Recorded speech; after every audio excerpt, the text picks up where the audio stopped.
transfert thermique d'énergie. Le soleil, etc. Donc les variations de l'énergie interne avec la masse MC, TTF, moins TTI, etc. C'est ça que vous voulez revoir? Ouais, on vous avez fait la convection thermique avec les flux. Ok, on va faire ça. Alors, déjà, par où on va commencer? Alors déjà, je vais vous partager mon écran. Ce sera plus simple, comme d'habitude. Partager l'écran. Voilà, tac. Ça en masque, ça en met là. Voilà, comme ça je peux vous expliquer des choses. Attends, ça, et puis ça. Voilà, je mets le chat là. Voilà, donc on s'en sort. Ok, alors c'est pas ça que je veux faire. Alors, on disait. Donc, le transfert d'énergie thermique. Ce qu'il faut bien comprendre déjà, c'est que la chaleur, c'est de l'énergie. Alors, la différence entre chaleur et température. Le cas le plus simple, en fait, c'est si vous mettez votre main sur, par exemple, le métal de votre chaise, et si vous mettez votre main sur le bois de votre chaise, vous avez l'impression que le bois est plus chaud. En réalité, il n'est pas plus chaud. Les deux sont à la même température, parce que votre chaise, elle est dans votre pièce depuis un bout de temps. Donc du coup, les deux sont à l'équilibre thermique. Ce qui se passe, en fait, c'est que votre main, qui possède une certaine température, une certaine chaleur, elle va transférer de l'énergie de votre main au métal, parce que le métal est très conducteur. Donc on va dire qu'on va transférer de la chaleur. En fait, la chaleur, c'est une énergie transférée, et la température, c'est juste, on regarde l'agitation des molécules. Donc déjà, c'est bien deux choses différentes, température et chaleur. Alors, l'énergie interne, en fait, on va supposer qu'elle est liée qu'à la température. Donc l'énergie interne, elle vaut, par exemple, vous avez une certaine énergie au départ, énergie 1. Vous mettez, par exemple, dans votre baignoire, vous avez, oh, c'est pas une baignoire ça, on va prendre, je sais pas moi, un seau, d'accord, dans lequel vous avez de l'eau à 10 degrés.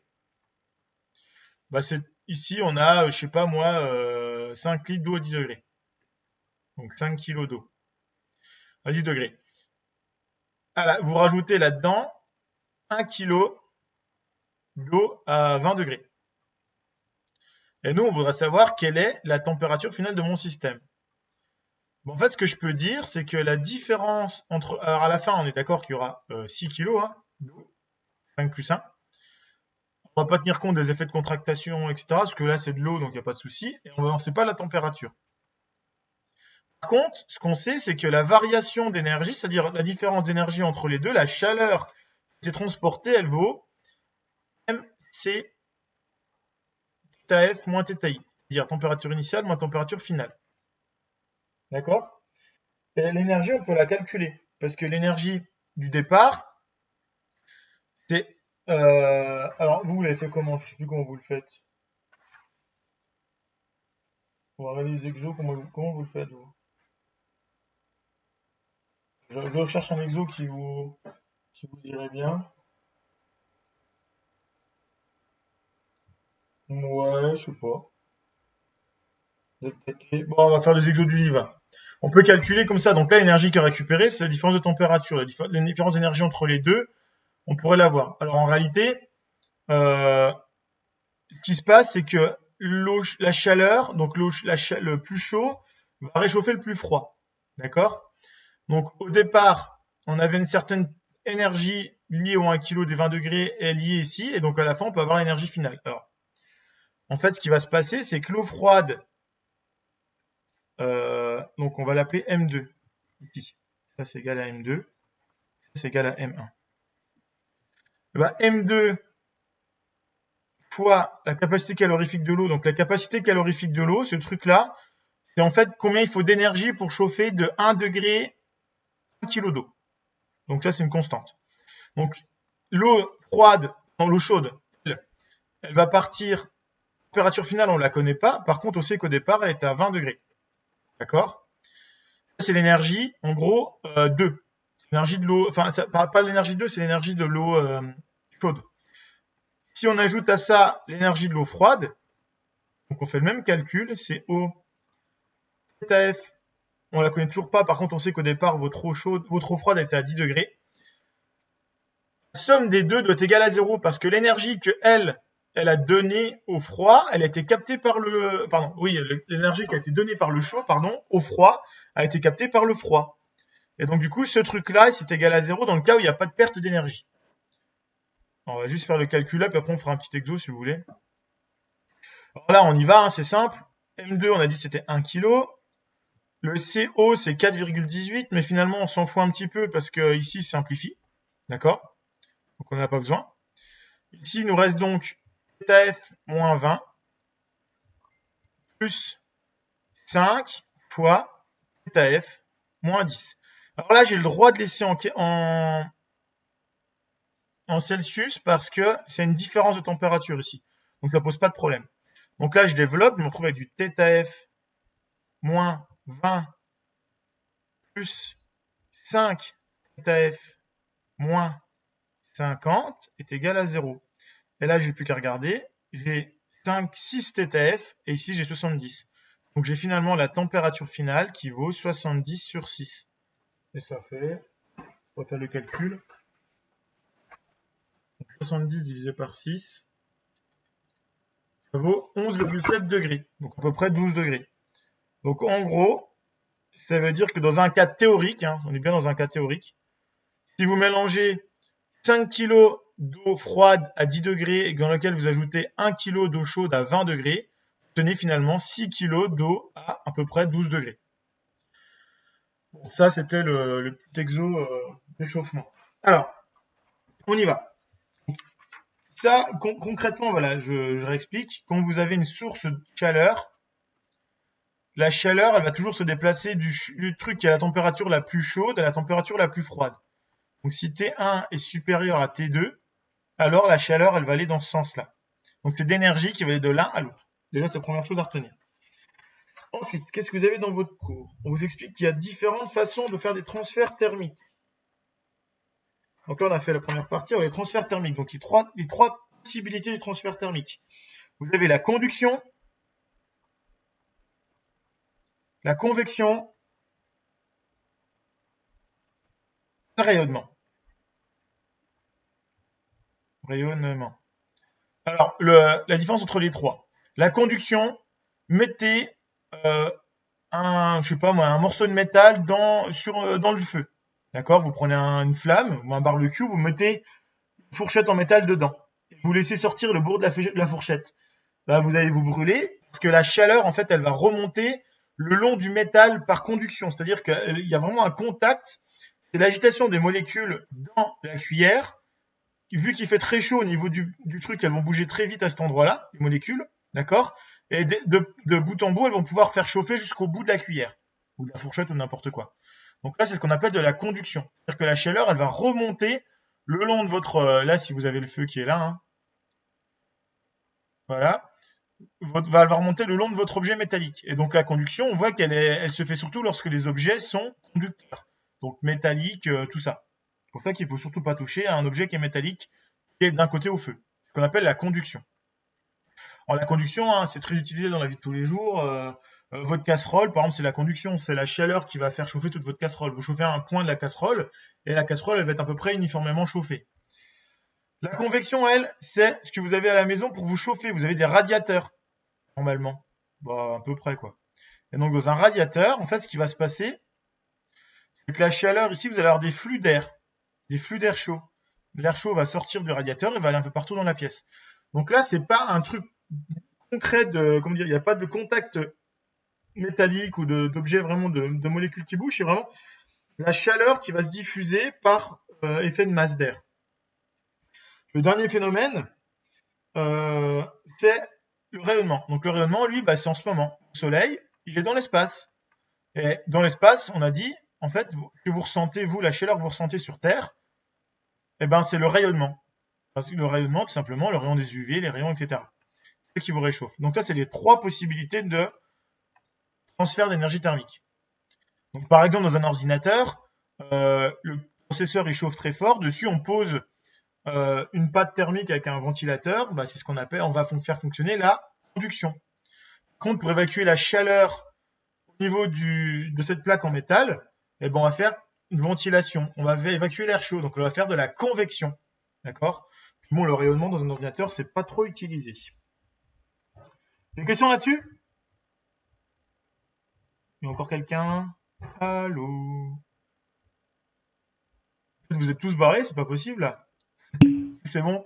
Encore Héloïse? Ok. Alors, je continue. Ok, Paul est là aussi. Alors, donc ça c'est les transferts thermiques. Sauf que les transferts thermiques, donc en fait, vous avez vu qu'il existe un truc, c'est que lorsque vous avez une paroi, par exemple, qui vous sépare de l'intérieur à l'extérieur, imaginons que vous êtes dans une boîte. On va essayer de faire une boîte, d'accord? Dans une boîte ici, à l'intérieur de la boîte, il fait, je sais pas moi, 20 degrés. À l'extérieur, il fait 0 degré. Et ben, en fait, ce qui va se passer, c'est qu'une partie de la chaleur va traverser la paroi. D'accord? C'est logique, vous le savez déjà. En hiver, il fait froid dans votre maison parce que si vous chauffez pas, il va faire froid, parce que la chaleur à l'intérieur de la maison, elle sort. Et donc le but de ce chapitre, c'est de calculer quelle est l'énergie qui sort. Alors, l'énergie qui sort, en fait, c'est un flux. Le flux thermique, il correspond à la chaleur transférée pendant un certain temps. D'accord? Donc là, en fait, c'est la quantité de chaleur, donc c'est l'énergie que vous êtes capable de transférer. Le but d'une maison bien isolée, c'est que le flux soit minimal, voire égal à zéro. Et on va faire tout pour qu'il n'y ait surtout pas de chaleur qui traverse la paroi. Alors, le flux thermique, lui, il dépend de plusieurs choses, mais en particulier, c'est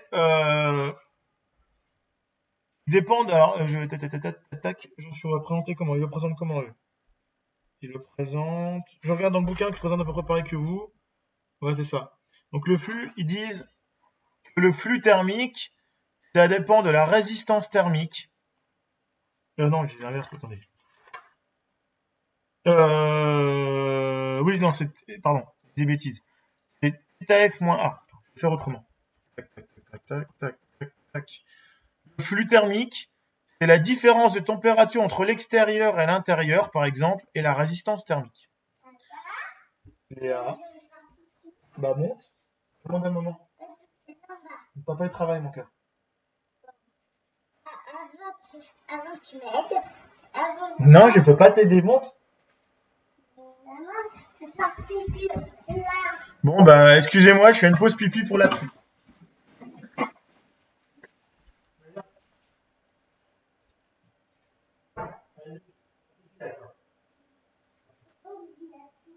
Parce que je suis en train de parler avec les élèves.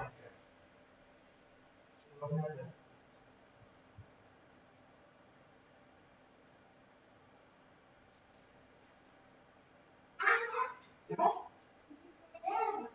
Ouais, les élèves, parce qu'on est en train de parler des élèves. Et en même temps, t'as des élèves.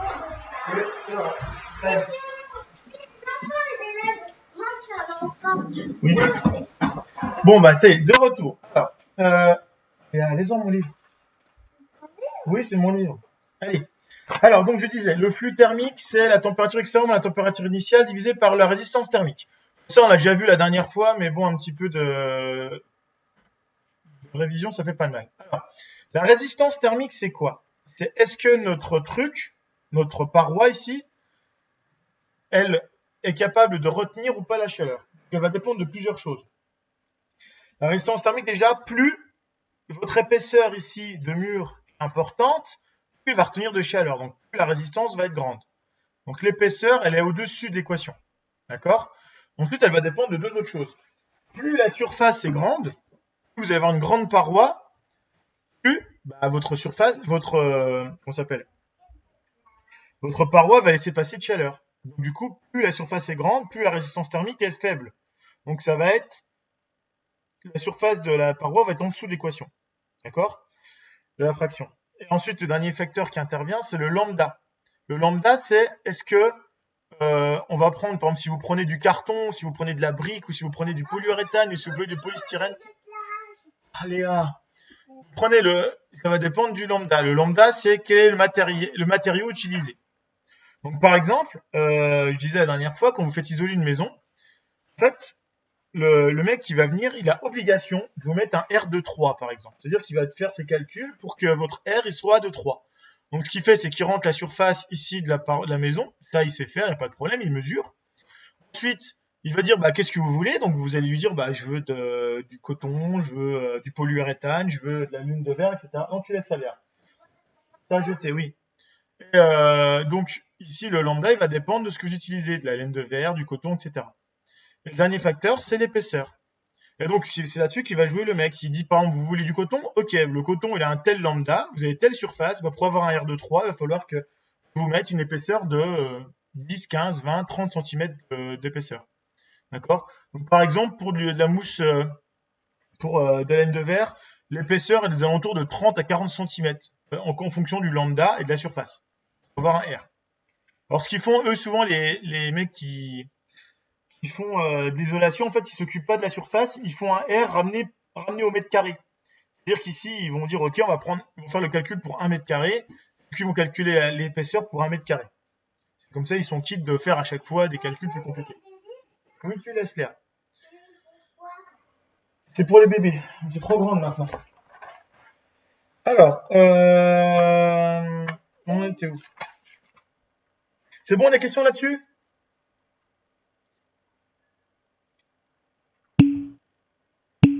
C'est bon? Alors, tac, tac, tac, tac, tac. Donc le flux thermique, on peut le calculer. Alors par exemple, je sais qu'il y a un exo qui est très courant. De toute façon, vous n'avez pas le bac à passer, mais bon. On va faire l'exercice. Alors j'ai un exo là, par exemple. Allez, c'est parti pour un petit exo, parce qu'il n'y a que moi qui bosse, il n'y a pas de raison. Alors, on vous dit, on va calculer les flux thermiques à travers les vitesses, à travers les fenêtres. Donc on a deux choses. Donc je vous donne les données.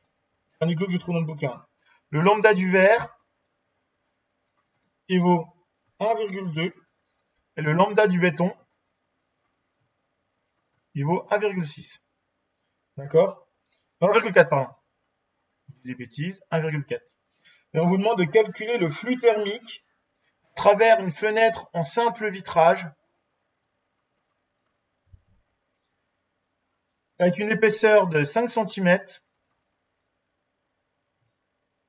millimètres, pardon, parce que 5 cm ça fait un sacré boulot, et une surface de 2 mètres carrés.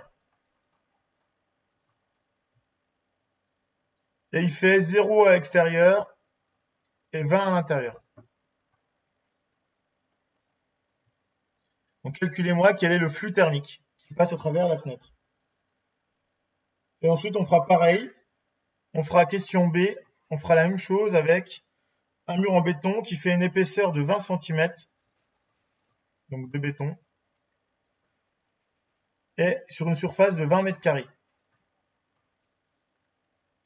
Et pareil pour les mêmes températures, 0 extérieur, 20 intérieur. Qu'est-ce que tu veux dire?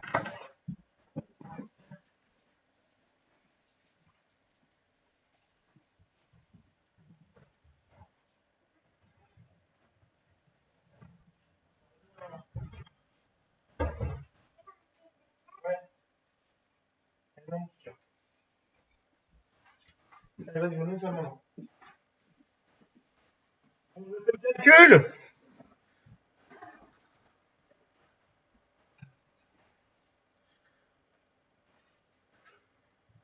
Bon, désolé pour la petite qui se balade. Alors, il y en a qui ont fait le calcul? Oui, non. Alors, je corrige. Donc, on a dit le flux, c'est température extérieure moins température intérieure sur résistance thermique.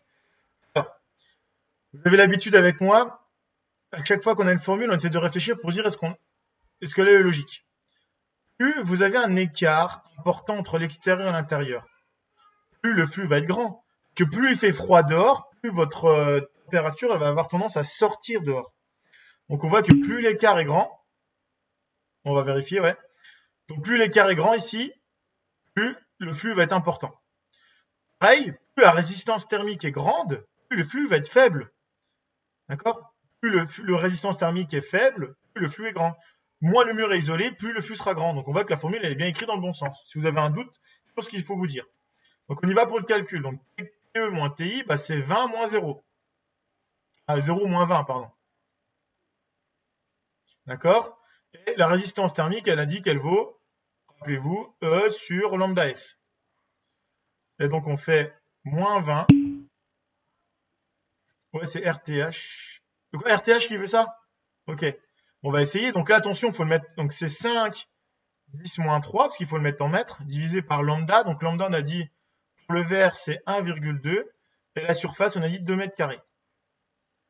On y va pour le calcul. Je fais le calcul. Bon, là, on a un flux négatif parce qu'on est en train de regarder ce qui se passe par rapport à l'intérieur. D'accord? Donc par rapport à l'intérieur, le flux sort. C'est-à-dire que la chaleur, elle sort de la maison. C'est pour ça qu'on a un moins qui intervient. 5, 10 moins 3, divisé par 1,2 fois 2. Et je trouve 9600. Je sais pas s'il y en a qui ont ça. Qu'on trouve un flux de 9600. Ok. Alors le flux, hein, c'est des degrés Celsius par pour l'unité, c'est des watts mètre moins 1 qui est. Attends, non. Je vais vous donner ça. Limiter le flux 100 watts, tout simplement. Bête. 100 watts. C'est l'énergie par. Alors pourquoi c'est des watts? Vous vous rappelez? Parce que je vous ai dit le flux, c'est une énergie sur un temps. Donc c'est une énergie, une chaleur, c'est une énergie sur un temps. Et donc des joules divisé par des secondes, ça donne bien des watts. Donc là, on a bien 9600 watts. C'est la puissance qui traverse la fenêtre. Donc maintenant, on va faire le calcul, le même, avec aussi le mur en béton. Donc le calcul, il est exactement le même. Hein. Rien de nouveau. Petit b. On y va. Donc c'est le flux, il vaut PE moins TI sur RTH.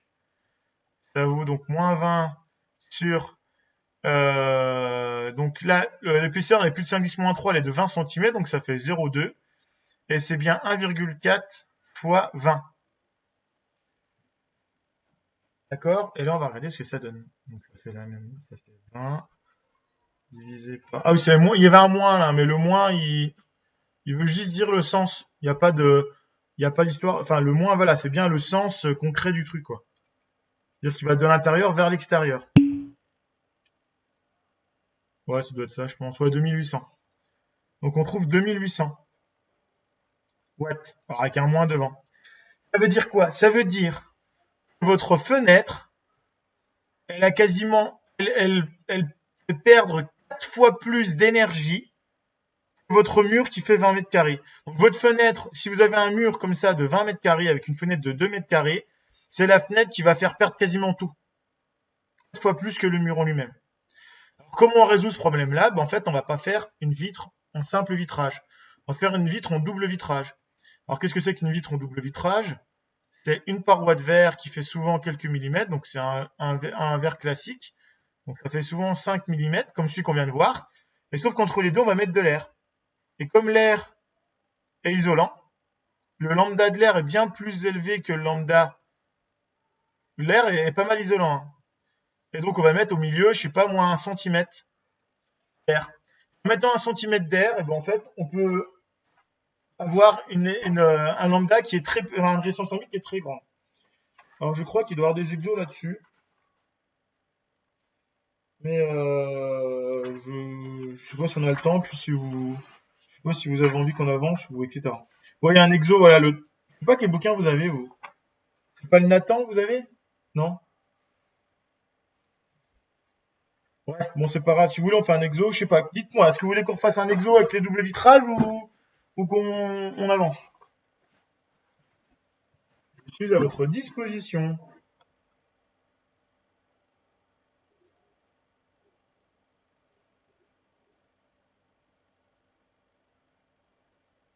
Allô, allô? On refait un exo ou on passe à autre chose?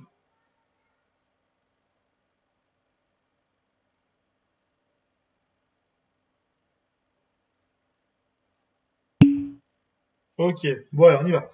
Ah.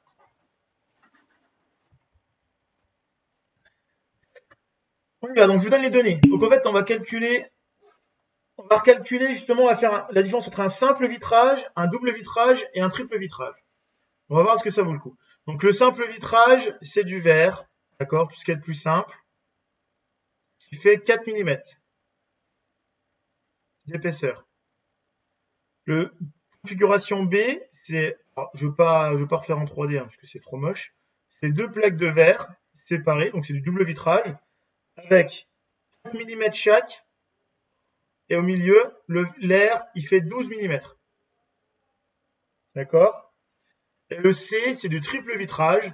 C'est, vous avez compris, hein, une plaque de 4, de l'air, une plaque de 4, de l'air, une plaque de 4. Donc c'est 4 mm, 12, 4, 12, 4.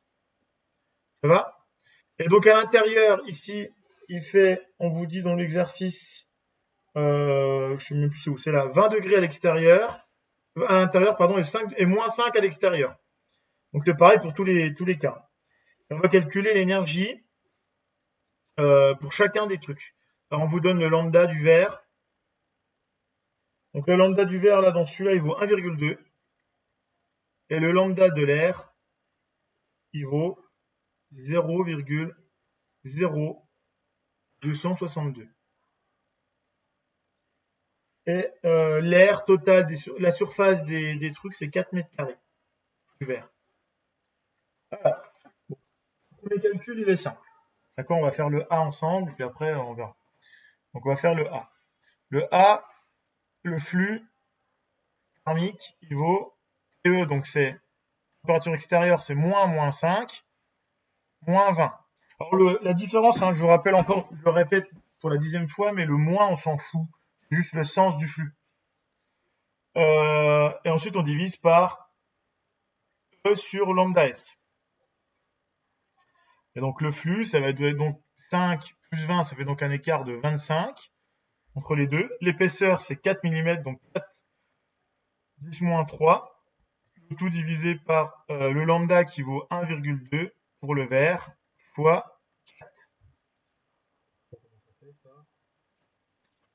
25 divisé par 4, 10-3 divisé par 1,2 fois 4.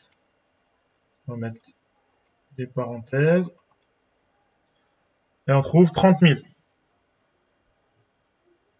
On trouve 30 000 watts. Ok, donc là c'est le flux. Maintenant le flux de l'autre, comment vous avez calculé ça?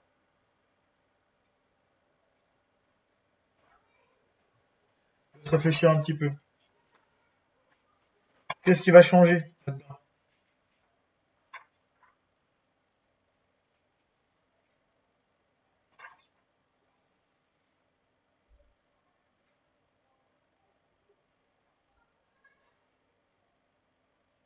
Alors,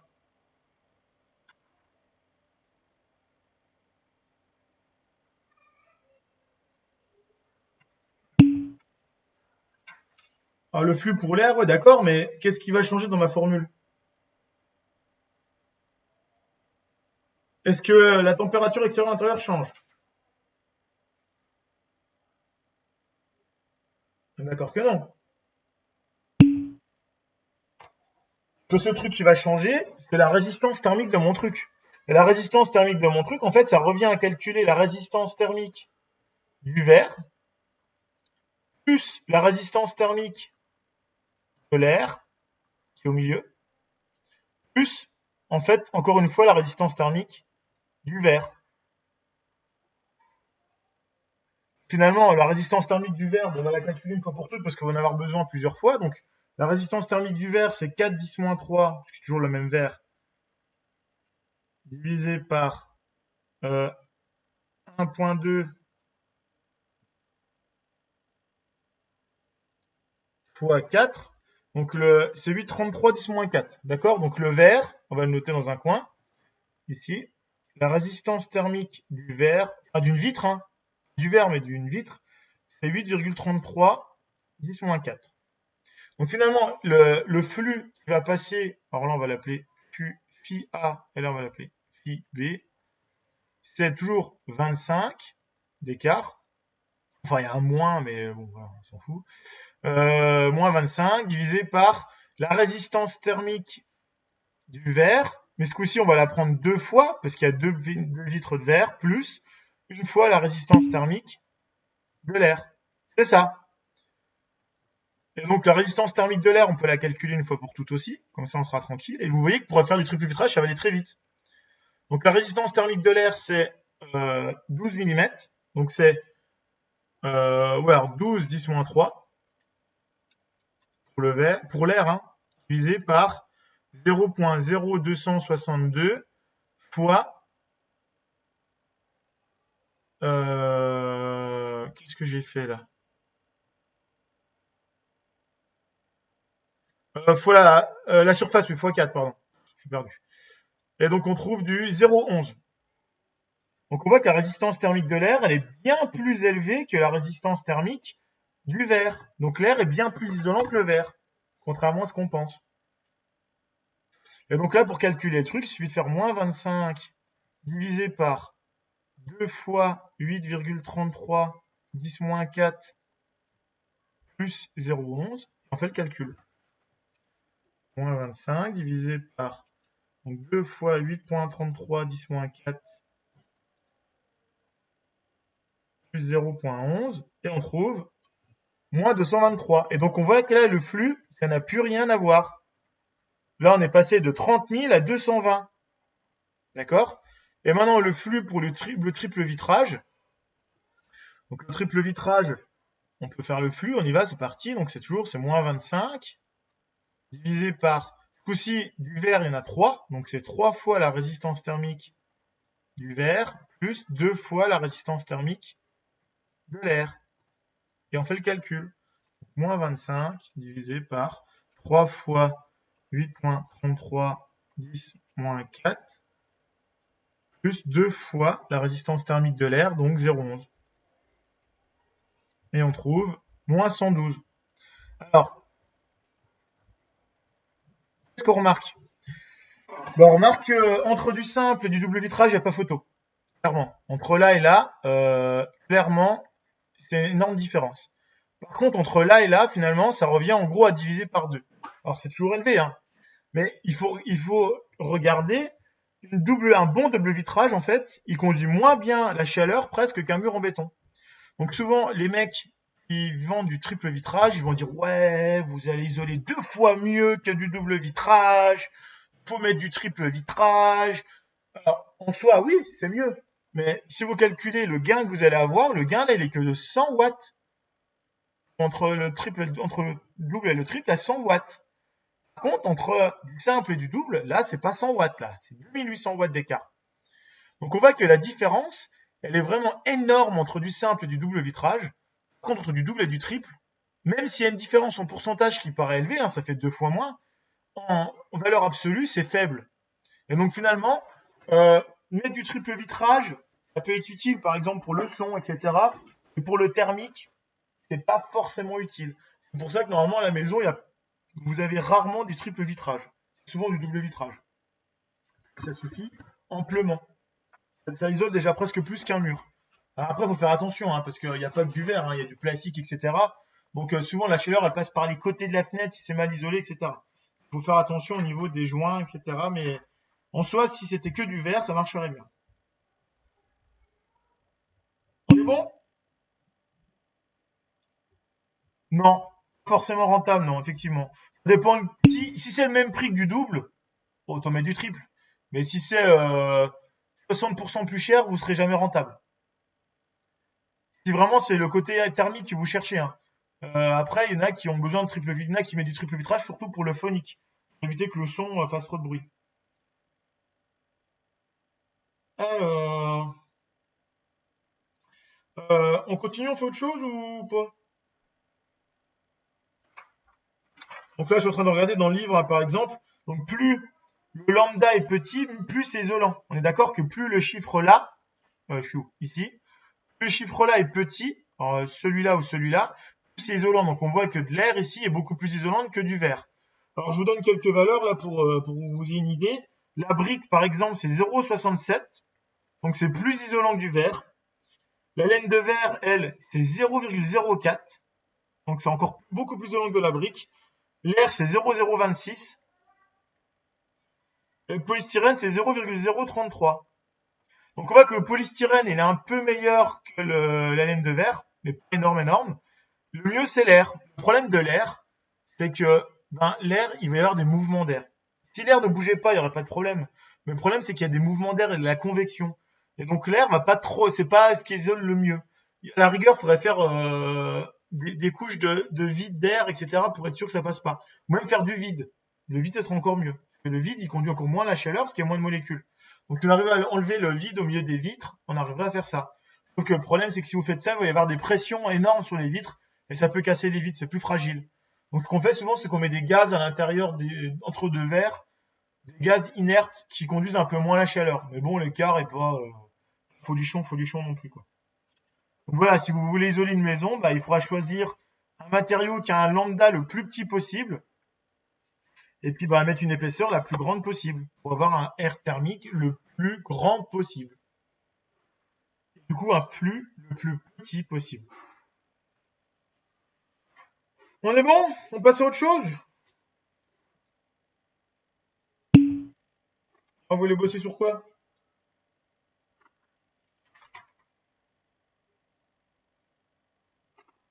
On reste un petit quart d'heure.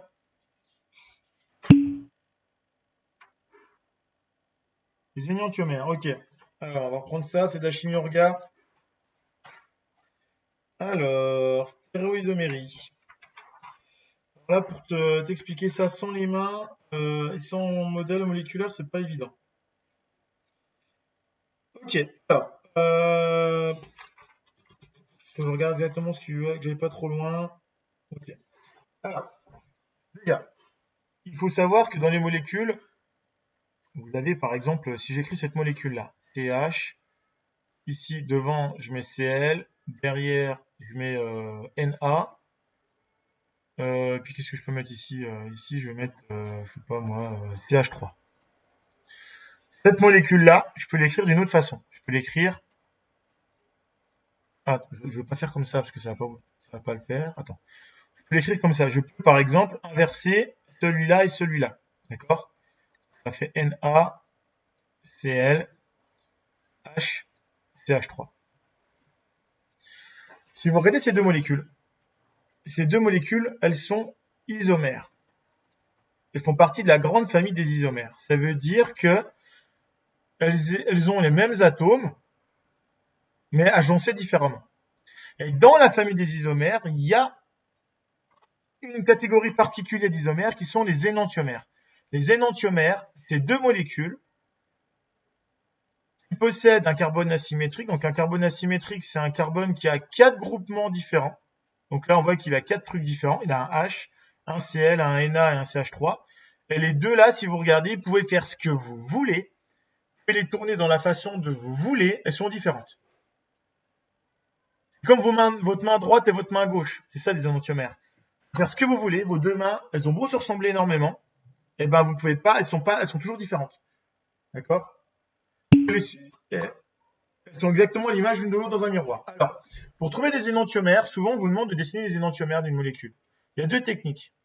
Première technique, on reprend notre molécule là. C'est pas beau. Un H, on va reprendre ici notre truc. Première technique, c'est celle que j'ai faite. C'est H3. Vous échangez deux trucs. Vous échangez deux. Soit juste deux, pas plus. Vous échangez les deux là, par exemple, etc. Et dans ce cas-là, on obtiendra CH3, H, Na et Cl. Les deux molécules-là sont totalement différentes. Elles sont images l'une de l'autre dans un miroir. L'autre possibilité, moi que je préfère celle-ci, je trouve que c'est plus visuel, c'est de dire, je prends ma molécule, je l'écris comme ça, Na, et là, je fais comme s'il y avait un miroir. Et je regarde, je recopie tel quel les trucs, à l'envers, en miroir. CH3, C, H, Cl, Na. Et là, vous vous rendez compte que si vous faites tourner cette molécule-là sur elle-même, tac, vous retrouvez avec le Na qui passe derrière. Et du coup, c'est deux molécules différentes. Et finalement, si vous mettez le Na ici, alors c'est pas évident, mais pas les deux là, ils sont identiques. Et pour vous le représenter, en fait, il faut essayer de basculer ici. Il faut basculer le CH3 en bas à gauche. Je sais pas si vous voyez, le Cl il passe derrière. Si celui-là il passe là, le Cl il reste derrière, il passe derrière, le Na reste devant et le H il repasse au-dessus. Donc les deux là sont identiques. Les deux là sont identiques. C'est les mêmes. Et entre eux là, c'est ce qu'on appelle des énantiomères. Et des isomères qui sont images l'un de l'autre dans un miroir, mais qui ne sont pas superposables, pas identiques. Et donc concrètement, cette molécule peut très bien être mortelle, comme l'autre peut très bien être un médicament. Voilà. Parce que les récepteurs de votre corps vont être sensibles à la forme de la molécule. Et donc pour passer de l'une à l'autre, vous êtes obligé de casser des liaisons pour combiner les atomes entre eux. Donc passer d'un énantiomère à un autre, c'est pas évident. Ça va mieux, Louise, ou pas?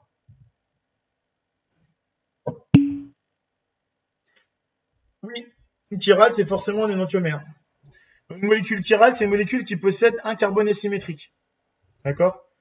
De toute façon, chiral, ça veut dire les mains. Donc chiral en grec. Donc c'est justement voilà une molécule chirale et forcément un autre énantiomère effectivement. Alors, méfiez-vous parce que des fois il y a des molécules avec deux carbones asymétriques. Dans ce cas-là, il y a des énantiomères possibles. Mais si vous commencez à faire les deux énantiomères possibles pour les deux carbones, en même temps, en fait, vous retombez sur une autre molécule, sur la même molécule. Donc il faut faire attention quand vous avez deux carbones asymétriques, faire gaffe. Il y a souvent il y a moyen de retomber sur la même molécule lorsque vous touchez aux deux carbones asymétriques en même temps. Ouais, alors il y a un petit résumé qui est pas mal dans le bouquin là en fait. Voilà, on va reprendre le petit résumé. Donc en fait, dans les isomères, donc dans les isomères, en fait, il y en a plusieurs. Les stéréoisomères, alors les stéréos, c'est quand il y en a deux différents. D'accord? Stéréo, c'est qu'il y a deux choses différentes. Donc dans les stéréoisomères, on fait un petit résumé d'isomères. Désolé, c'est vraiment crado, mais faut commenter. Il y a ceux de conformation. Par exemple, TH3, on va mettre comment ouais, on va mettre comme ça. H, H, C, on va mettre ici H, H, CH3. Et puis l'autre molécule, c'est la même, sauf qu'on va juste inverser CH3, H, H, C, CH3, H, CH, et j'oublie quoi. En fait, on se rend compte que pour passer de l'une à l'autre, il suffit de faire une rotation ici. D'accord? En tournant le truc, vous pouvez faire pivoter. Donc là, c'est ce qu'on appelle les stéréoisomères de conformation. Alors ceux-là, on peut passer de l'un à l'autre sans difficulté. Pourquoi? Parce qu'en fait, celle-ci, elle est plus stable que celle-ci. Pourquoi? Parce qu'on voit que là, les deux CH3, ils vont se gêner, alors que là, ils sont chacun d'un côté et de l'autre. Donc concrètement, comment est-ce qu'on fait si on a un truc comme ça pour arriver à un truc comme ça? Il suffit de chauffer un petit peu. Et les molécules, elles vont vibrer et d'elles-mêmes, elles vont se mettre dans l'état le plus simple possible. Donc là, c'est ce qu'on appelle les stéréoisomères de conformation. Donc c'est la conformation, on peut faire tourner il n'y a pas besoin de casser des liaisons. Il suffit juste de pivoter autour d'une liaison. Ok, il n'y a pas de problème. Maintenant, il y a l'autre grande famille, ceux de configuration. Donc là, il va falloir passer de l'un à l'autre, casser quelque chose. Donc il faut casser une liaison. Passer de l'un à l'autre. Liaison. Et donc pour passer de l'un à l'autre, il y en a deux sortes. Il y a ceux qu'on vient de voir, les énantiomères. Donc avec le carbone asymétrique. Et l'autre possibilité, il y en a plusieurs, il y a les diastéréoisomères, par exemple ceux-ci. Donc là, c'est ce qu'on appelle des diastéréoisomères. Vous pouvez faire ce que vous voulez, ils seront jamais énantiomères. Diastéréoisomères. C'est horrible d'écrire avec l'ordinateur. Et vous avez ensuite les molécules qui ont deux carbones asymétriques. D'accord? Dans les molécules avec deux carbones asymétriques, en fait, vous pouvez écrire quatre sortes de molécules parce que Chaque carbone asymétrique, si vous avez une molécule avec deux carbones asymétriques, vous pouvez modifier celui-là ou celui-là. Donc vous avez deux possibilités pour celui-là et deux pour celui-là. Donc finalement, ça fait un total de 4 possibilités. Donc A, B, vous avez donc 4 possibilités de molécules. Et très souvent entre elles, bon, je ne veux pas les dessiner parce que c'est trop chiant. Il y en a qui sont énantiomères entre elles, par exemple. Et il y en a qui sont diastéréo. C'est-à-dire qu'elles sont ni images, ni images l'une de l'autre dans un miroir, etc. Et ni identiques. Donc les diastéréo, c'est deux molécules, par exemple celle-ci et celle-ci, c'est deux molécules qui ne sont pas images l'une de l'autre dans un miroir, d'accord, et qui ne sont pas identiques.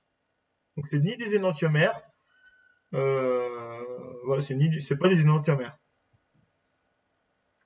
Ouais, alors il y a un petit résumé normalement dans votre bouquin à regarder, hein, mais il y a moyen de trouver des petits résumés sympas. Résumer ça mieux que moi, puisque là c'est un peu fait à la va-vite.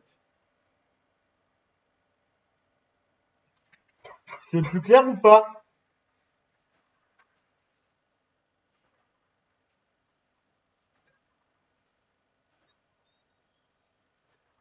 Oui, non. Ok, d'autres questions?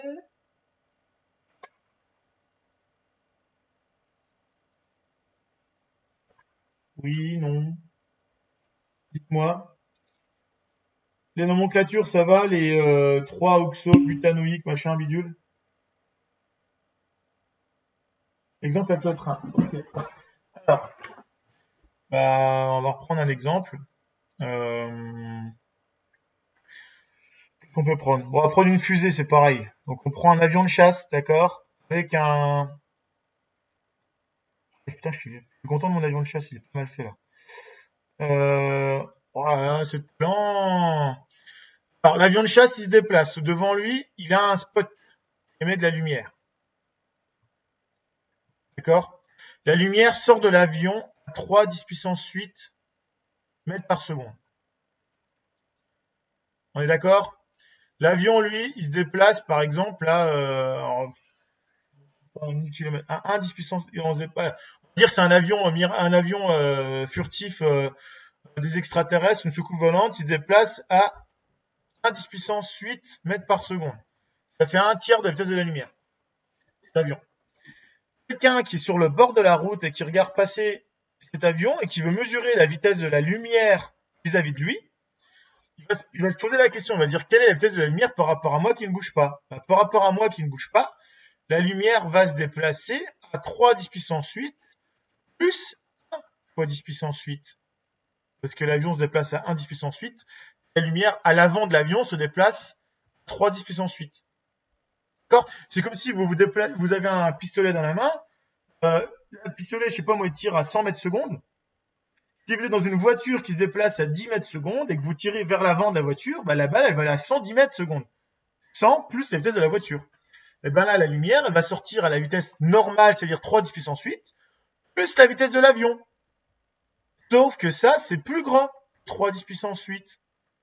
Donc, c'est pas possible. Ça, c'est le postulat d'Einstein. Einstein dit que c'est impossible. Donc, comment on résout ce problème-là? En fait, il suffit de se dire que l'avion, ici, dans le référentiel de l'avion, le temps s'écoule moins vite.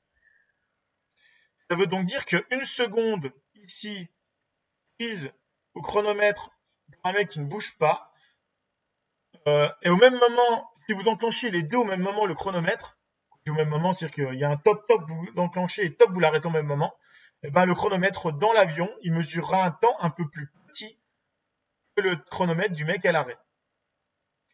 Que le temps là-dedans, ce qu'on appelle le temps propre, il n'est pas le même que le temps de quelqu'un qui est à l'arrêt, ce qu'on appelle T0.